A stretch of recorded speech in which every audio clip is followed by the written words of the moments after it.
Hey everyone, welcome back to my channel. For those of you just joining us, my name is Caroline Vazana and I'm the author and founder of Making It in Manhattan and a style and beauty influencer based in New York City. For today's episode, we're actually going to be taking a career advice note out of my book, Making It in Manhattan.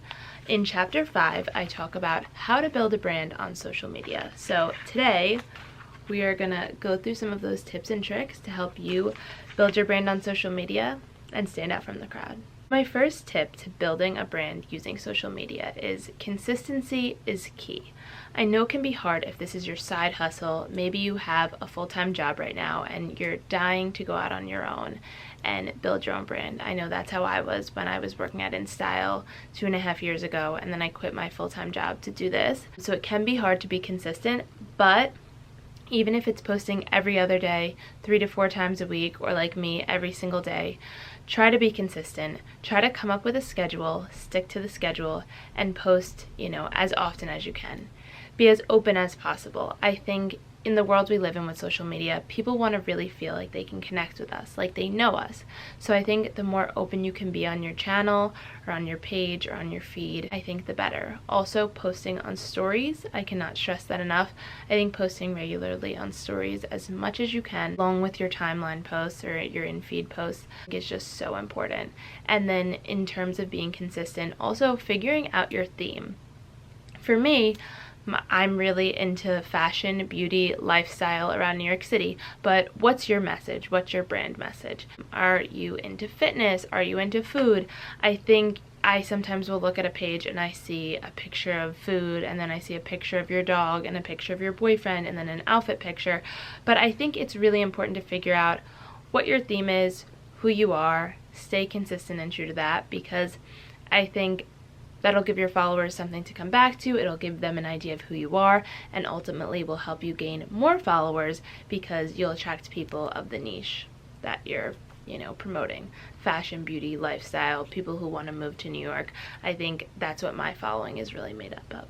As I said, also developing a schedule is super important. Whether it's an Excel spreadsheet or just even written down by hand in your notebook, developing a schedule that you can kind of stick to, it might help you keep more on track, especially if you're working a full-time job and this is your side hustle.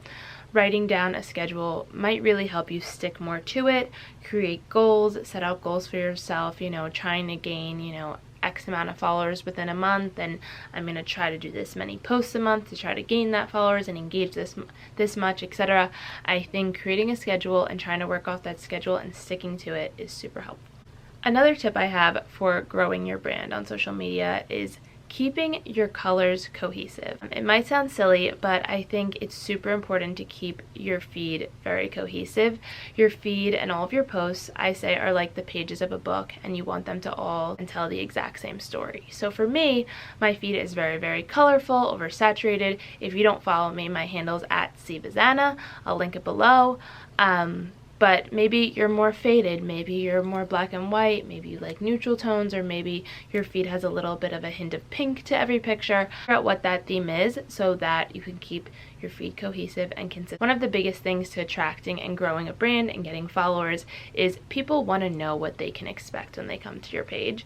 So making sure that is evident right off the bat in terms of color, theme, etc., I think that'll really help you out. My next tip might be a little bit cliche, but I think it's one of the most important, and I cannot stress it enough, is to just be yourself. There's so many influencers out there, so many bloggers. It's a very oversaturated market right now, but if you can find what makes you different and unique and really stick to it, you'll be successful. It's totally fine to draw inspiration from other people you admire, other influencers. Maybe if you're a brand, drawing inspiration from another designer. I think that's totally fine, but you don't want to ever mimic or copy anyone, because that's not fun. I think it's fun to be creative and to push yourself and to push your boundaries and to go outside of your comfort zone. So be yourself. I always say that I was able to build a brand on being my bright, colorful, eclectic, feather-loving self. So if I can do it, so can you. Another tip I can give you is to try to build your partnerships. Just starting out and growing, again, whether you're a brand, maybe an accessory designer or an influencer, I think partnering with other people can really help you grow, because if you're a jewelry brand, for example, and you just reach out to some influencers you admire, there's no strings attached, you're just like, hey, would love to send you some jewelry, I really love your feed and your page. They post for you. That's a great way to build your brand and to get your name seen by a bigger audience. If you're an influencer though, for example, partnering with bigger influencers, or even maybe an account that has more followers than you, say, you know, when I was first starting out and I didn't have that many followers and I wanted to work with Betsy Johnson, and her account has like 500,000 followers and maybe I only had 20,000 followers at the time, I just reached out and was like, hey, I would love to work with you guys, you know, I'd be happy to post something just in exchange for, you know, product exchange, but would you be willing to share the picture across your page and credit me? So I think that was something that really helped me a lot, because having them post me, or even other brands I've worked with in the past. I remember doing like an Instagram stories takeover one day for Jack Rogers when I was super small. Doing things like that to have a bigger brand post you and to post your page and to post your account helps so much. I think especially when you're starting out. Just the more eyes on you, the better. The more,